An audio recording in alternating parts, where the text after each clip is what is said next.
皆さんこんにちは。今日はちょっとね、話すことが多いので、早速本題に入ります。なぜ宇宙は存在しているのか、なぜこの世界は存在しているのか、今日はみんな寝れなくなりますよ。このテーマを物理的な側面、哲学的な側面からね、深掘っていきたいと思います。参考にするのは、この前対談した駒部秀人さんの理論です。早速結論から入ります。なぜ宇宙は存在しているのか。スティーブン・ホーキング博士や今まで幾多の天才たちがなぜ宇宙は存在しているかを考えてきました。その答えは出てきませんでした。理由としてはそもそもの考え方が間違っていたからかもしれないんで、その一つが時間の捉え方。通常西洋の考えだと時間は過去から現在、そして未来へと一直線に流れていくものだと考えられていました。宇宙には何らかの法則があり、最初の玉突きビッグバン現象という原因があってから、それに沿って一直線に伸びていく現実。一つ前の原因が1秒後の結果を生むという考え。当たり前のことじゃないですか。ただここ最近ね、この考えに疑問を問いかけたんです。逆から見ると面白いことがわかるかもしれない。時間は未来から過去に流れている。みんなこれ聞いてどう感じました？下りエスカレーターをね、自らその動きに反して登っていくような感覚。この考え、未来が原因であり、現在が結果となるんです。そうなると、ビリヤードの玉突きビッグバン現象は結果になると。これはあくまで仮の話で、もしそうだったらの視点で話しますね。これを説明するためにもう何度かね、登場しているエントロピーをちょっと話します。エントロピーは熱力学の用語で無秩序さの度合いを表す概念です。秩序がある状態ではエントロピーが低い。無秩序な状態がエントロピーが高い。液体を水の中に垂らすとどんどんカオスになっていく。この現象こそがエントロピーが高くなっているということです。物理空間で時間を考えると過去が原因で未来が結果になります。そうですよね。液体を水に垂らした結果、広がってカオスな結果が生まれたので。ということは物理空間ではエントロピーは極小化したところから巨大化したところに向かっている。そして時間を逆向きに見れば極大したところから極小化したところに流れている。では視点を変えて情報空間ではどうなのか。情報空間っていうのは物理空間では家の中、学校、お庭などと日常生活で活動する場所で、そこでね他人と交流したりする空間ですよね。情報空間は同じような考えなんですけど、ここではね情報を共有する場です。物理空間が五感で触れられる世界で、情報空間ではね言語しか触れられない世界。例えば目つむって今自分のね寝室のベッドに寝ているのを想像してください。眠いな、そろそろ寝ようかなと、そこに天井からタックンの顔がこちらに向かって落ちてきました。恐怖でしょ。リアルに起きているわけでもないのにみんな恐怖を感じたじゃないですか。それが情報空間です。あの子は性格が悪いなとか、めんどくさい、ケツかゆい、ポリポリとかね、これら全て情報空間です。ただこの情報空間面白いのが、エントロピーが物理空間とはね逆の流れをするんですね。時間が経てば経つほど整理されていくんです。例えばある数学理論があったとしたら、その理論はねどんどん整理されて読み続けられていきます。つまり情報空間ではエントロピーが極小化へと向かっているんです。どんどん整理されていって折りたたまれていく感じ。逆に未来から過去に時間が流れているという視点で見ると、情報空間での未来のエントロピーは今よりも小さいことになり、過去のビッグバンに向かって増大していくと考えられます。最大がビッグバンで、未来の最果てが最小。この両方にまたがっているのが僕たち生命です。この物理空間と情報空間、一見違う場所、違う領域、違うものだと思いますよね。物理的なこのものとね、このものとその考えとか概念って一緒じゃないじゃないですか、どう見ても。ただなんと同じ領域にあるというんです。目に見えるものと目に見えないもの、これが同じ存在、同じ領域にあると、ここが今回の話の肝です。スティーブン・ホーキング博士が宇宙の真理を解けなかったのは物理しか見ていなかったから。ただこの世界には目には見えない思考だったり愛だったり心だったりがありますよね。先ほどのベッドで寝ていたら上からタックの顔が落ちてくるのを思い出したらわかると思いますけど、物理空間では目の前からトラックが迫ってくる恐怖と、先ほどの想像でタックの顔が落ちてきて恐怖するのは違う現象でも体験していると、僕たちからすると同じことなんですよね。同じように恐怖しています。つまりこの世界、この現実は僕たちが意識して体験しているんです。一旦話を変えて考えてみてほしいんですけど、今後科学が進歩していくと人類はね肉体を細胞化していって朽ちることのない肉体を手に入れます。それでは何をもって人類と呼ぶことができるのか、どこから細胞化していったら人類じゃ人間じゃなくなるのか。左手が細胞化しても人間ですよね。右手が足も極端なこと言うと肉体全部が細胞化しても人間ですよね。では今度は脳の寿命がやってきて、脳にある情報をコンピューターと連携することが可能になった未来がやってきました。そうした時人類は死ぬ直前に自分の脳にあるデデータを全てコピー&ペーストすることによって永遠の未来を手に入れることができました。それではペーストされたその人間はコピーされた同じ人間と呼ぶことができるのか。ここで判断基準となるのが、その人物のコピー&ペーストされたというその人物の意思、そしてその人物の記憶の連続性になってくると言います。今まで自分の人生を生きてきたという記憶と意思です。つまりこれは情報ですよね。自分は自分だ、俺は直樹マンだというこの意思と、今まで自分がね歩んできたこの長い道のりの歴史が あれば、それはまあ僕直樹マンと呼べることができるんです。ということは最終的には意識することができれば、情報さえあれば人類は存続することができるかもしれない。マトリックスの世界と同じです。自分が好きな情報だけを集めた世界を作り上げて、理想の世界を生きることができるようになる。つまり仮想世界ですよね。自分の意識がこの世界を作り上げているという考えなので、人体の脳を研究することにより、これから宇宙の謎も解明することができるようになるというんです。脳は宇宙そのものだと。みんなこんなことありませんか？誰にもバレたくなくてシークレットモードで検索する行為。しかし残念ながらシークレットモードはみんなの行動を完全に隠せるわけではありません。シークレットモードを開くときに出てくる小さな文字、あなたのアクティビティは以下の人間によって閲覧される可能性があります。上司や家族に知られたくなかったことが筒抜けの可能性があります。ただ今回の動画のスポンサーである ExpressVPN を調べ物をする前にオンにすれば、データの送受信を 100% 暗号化して安全なサーバーを通じて経路変更するため、誰にも見られなくなります。みんなが見ているアダルト動画サイトなんかもね、動画配信サービスで言えば ExpressVPN は世界中の何千もの映画やドラマを視聴することができます。人気の動画配信サイトは国別で異なるコンテンツが視聴可能なんです。Netflix なんかも日本では約6750のコンテンツしか見ることができませんが、しかし世界中ではトータルね17500あるんです。このようにね、オンライン上のロケーションを変えるだけでその何千もの映画や番組を視聴することができるようになります。ExpressVPN は100カ国近くのサーバーを選ぶことができるので、接続したい国を選んで真ん中のボタンをタップしてページを更新するだけです。どんなデバイスでも使えるので、パソコン、タブレット、スマート TV などからどこからでも好きなものを見ることができます。動画で何回もね紹介している通り、僕もねいつも利用しているアプリなので、家族や上司など誰にもオンライン上のアクティビティを知られずにプライベートを守りながらもっと多くの映画などを楽しみたい方はこの機会に使ってみてはいかがでしょうか。僕の視聴者さん限定で今なら概要欄のリンクから3ヶ月無料になるキャンペーンを実施中なので、気になる方はぜひチェックしてみてください。話を戻すと、僕たちがそもそも意識していないとこの世界は存在していません。ビッグバンを認識したから存在しているのであって、そもそも認識してなかったらビッグバンは存在していません。あれにとってビッグバンなんて存在していないんです。当たり前ですけど、以前はね二重スリート実験などで説明しましたけど、今日は違う角度から。昔の宇宙観では世界はね確定性でした。ビッグバンの玉突きによって全て成立した。今起きることもこれから起きることも全て全知全能の神は分かっているという考え。時間が過去から未来へと進んでいく考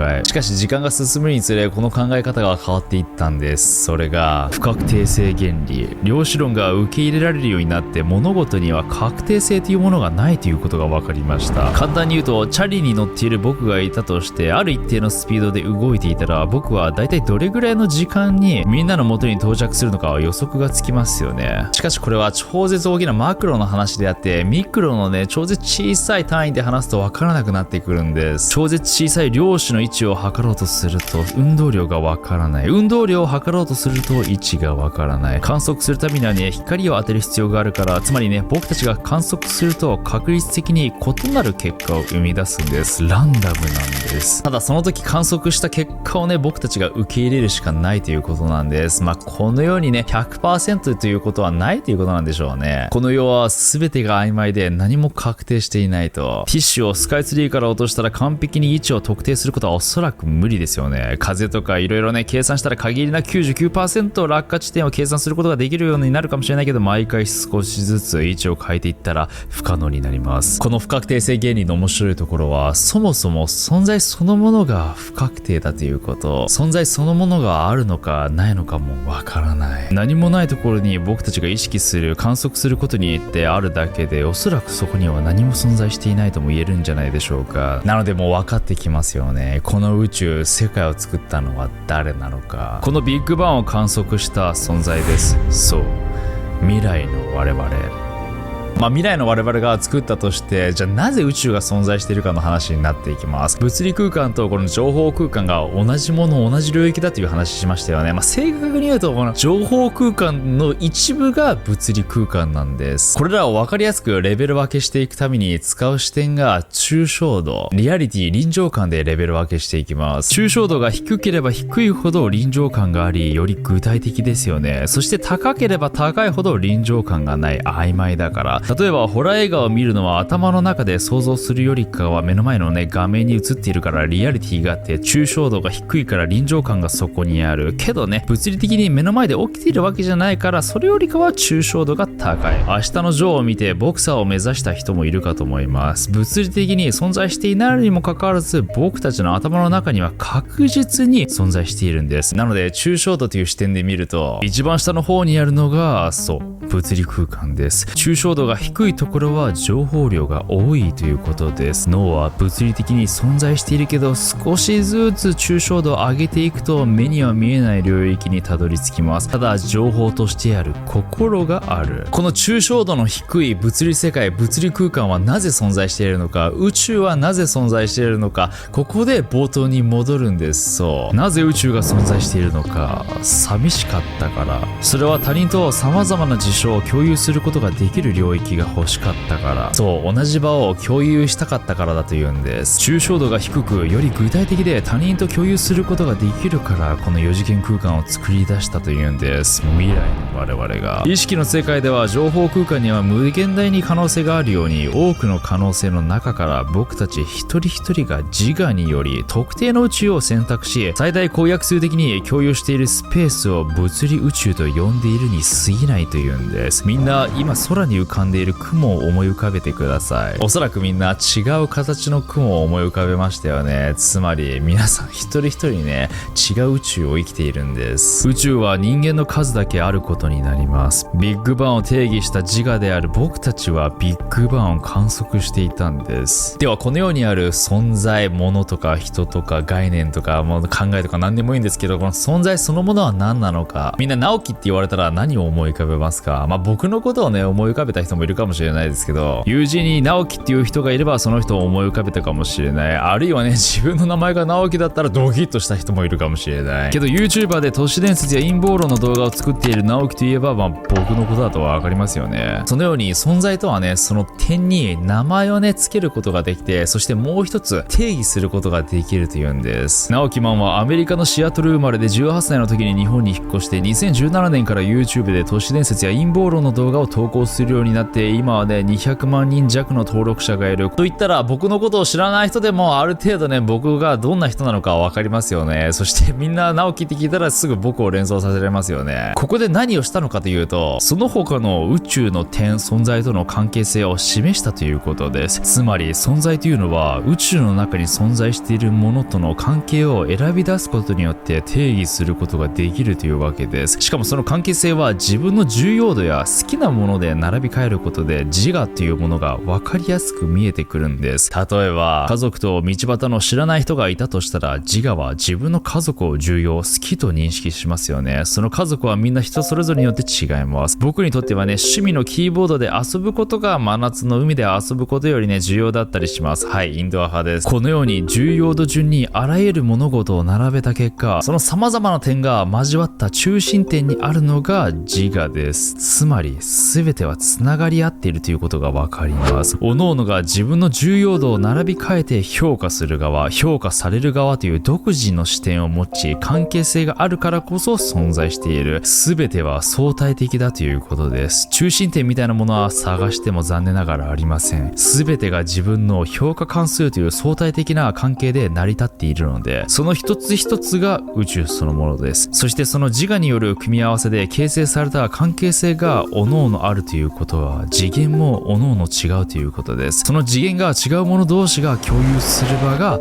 ビッグバン、物理宇宙です。では僕たち人類はどこに向かっているのか、少し話を戻して抽象度で見る世界を深掘っていきます。これが面白いんです。人類は長い時間をかけて少しずつ抽象度を上げていきました。例えば原始人には五感の世界しかなかったため、彼らに物理宇宙やら情報宇宙やらと話しても意味がわかりませんよね。まず一つのね抽象度である言語がないので、宇宙について語り合うこともできません。サッカーの試合で A チームは2次元の発想で B チームは3次元の発想だったら間違いなく立体的な動きをする B チームの方が勝ちますよね。昔は力のあるマッチョの男性がモテる時代だったかもしれないけど、今ではハンサムで頭のいい、そして年収の高い男性がモテますよね。物理的攻撃最強の時代からいつの日か頭のいい、年収の高いという情報を見るようになりました。次の次元なんだそしたら佐藤勝明さんとかですかね、わかんないけど、彼なんてまさにそうじゃないですか。本来ではただの紙切れかもしれないよね。これ原始人にあげても、んなもんいらねえバカ喧嘩さねえってなるよね。ただね、僕たちは信用という情報を与えることによって臨場感をお金に見出しています。見ること、触れることはできなくても、想像の世界ではね、それを認識することができるんです。このように抽象的な世界を少しずつ上に上がっていってるんです。そう、次元上昇しているんです。この先、どんどん目には見えない現象を科学で解明していって、次元を上昇していって、抽象度を上げていって、僕たちはどこにたどり着くのか。僕たちは間違いなく次元を超越することができます。その鍵となるのが時間。時間はなぜ存在しているのか。時間を体験することができるのは僕たち生命現象だけです。その辺の石ころは僕たちが観測しているので、すり減ったりしてね、時間が経ったかのように思えますけど、石にとっては減ったも何もありません。時間が存在していないから。アインシュタインによって時間と空間は同じものだと唱えられてきました。そう仮定した場合、目の前に大きな溝があったら、アリはその溝を渡ることができません。ただ僕たち人類はそれをね、飛び越えること、渡ることができるんです。時間は ABCD とね、過去から未来へと連続的に流れているものではなく、実はバラバラと離散的だと今では考えることもできるんですね。時間も空間も全て連続しているのではなく、パッとね、離散的だということです。このアリが溝を越えられないということは、物理宇宙には時間がないと考えることができる。ビッグバンが先に進まないということ。先に進むのは物理的3次元を超えた存在。時間を体験できる4次元的存在。ということは、時間を生み出したのは、ビッグバンを観測して生み出した僕たち生命現象だということになります。その離散的に散らばった現実を連続的に認識するのが僕たちの意識の役割なのかもしれません。これらの宇宙の認識を踏まえた上で、じゃあ僕たち人類人間はどのようにしてね、幸福を感じることができるのか。トマベツさん曰く、極論完全に洗脳されるか、あるいは完全に解放されるかのどちらかだと言います。ここでいう解放はある意味悟りみたいなものです。なのでその対極にあるのが宗教や社会によって完全に洗脳された状態。なぜこの洗脳された状態が幸福なのかというと、楽だからです。種の生存として生命は群れることによって安全を得られると気づきました。羊や魚が大群で動くように隣人の真似をすれば生き残ることができる。世界の宗教戦争を見てみたらわかると思うんですけど、信仰のために人は自分の体に爆弾を巻きつけて死ぬことができるんです。それはそれで幸福なのかもしれないです。肯定してるわけではないですからね。ただ事実それを幸福として生きる人がいるんです。しかし人類は前頭前野が進化した生き物です。自分自身が特別でありたいと考える生き物。海で泳ぐ魚はそんなこと考えていません。いや、もしかしたらニモみたいな魚は考えてるかもしれないけど、人類はね、誰もが狼になりたいと考えているんです。でも生存したいから羊になって群れる。いや、でも自由が欲しいと、このジレンマを生きているのが人類ですよね。今日話したように、一人一人の評価関数である宇宙があるので、隣の人のコピーの宇宙を生きようとしたら、ある程度はね、幸福感を感じるかもしれないですけど、途中で不満が出てくるのは当たり前です。羊として生きると、どうしてもね、不満が出てきてしまうということなんです。ならば、することは一つですよね。自分の評価関数、何が大切で何が好きなのか、何が自分にとって重要なのかという答えを導き出して、それを完全に肯定した生き方をすればいいだけなんです。そうすることで初めて本当の意味で自分の宇宙を生きることができるかもしれない。これ興味深いのが、仏教とかね、最新の科学、量子論、結構結びつくことをリンクすることができるんですよね。そのうちなのでこのリンクしたお話もね、紹介していきたいと思います。最後に報告があるんです。。なんと僕、DMMTV で僕がね、世界観提供したホラードラマが配信されます。パチパチパチパチパチ。その名も、直木版ホラーションが配信されます。配信時期は8月19日19時より DMMTV にて一斉独占配信になります。予告編も先日解禁されたので、気になる方はチェックしてみてください。日程が近づいたらがっつりその辺もお話ししていきますね。それでは皆さんご視聴ありがとうございました。